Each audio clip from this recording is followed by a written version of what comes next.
Good evening. Rideshare supporters took to City Hall today ahead of a city council vote. Companies like Uber and Lyft fear could put them out of business. The city wants to impose new rules on the rideshare industry that now is unlicensed and unregulated. King 5's Meg Coyle is live with what the new regulations would mean. Meg. Well, Dennis, for starters, the city wants to cap the number of rideshare drivers, and they will also limit the number of hours that they would drive per week to no more than 16. Also on the table, a $50,000 annual operating license, and then there are concerns over safety and liability, something that sparked a small counter-protest on the steps of City Hall today. There are three things you can count on when you get a lift from Daniel Sibbett: Aloha. Hawaiian hospitality, Gotta wet the instrument, yes? a sense of humor, Aloha. and karaoke. Aloha, welcome to my cab. Once Aloha Cab, Daniel turned in his taxi license to become Luau Lyft, a rideshare service. You know, I've already been wiped out once by their regs.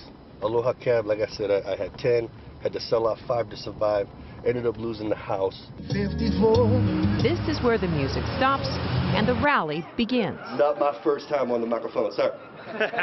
Today, Daniel joined other rideshare supporters at City Hall. The council set to vote this Friday on a pilot program meant to level the playing field between rideshare companies and for-hire drivers like Samatir Gule. These companies and John Zimmer are backed by Wall Street and corporate America. We're a local, small immigrant community. Why are they afraid to compete on a level playing field? What are they hiding? What are they afraid of?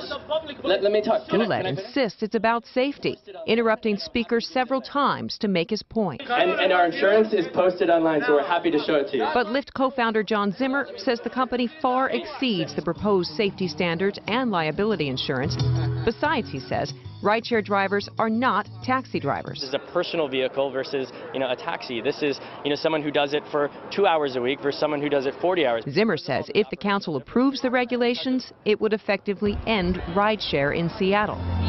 You called for a cab and waited 45 minutes for us. And that includes Your GPS don't work sitting Daniel Sibbett's Luau Lyft, a ride he is confident will ultimately leave taxi drivers in the rearview mirror. But what I can guarantee is you will never get this experience in one of those taxis under the current regs.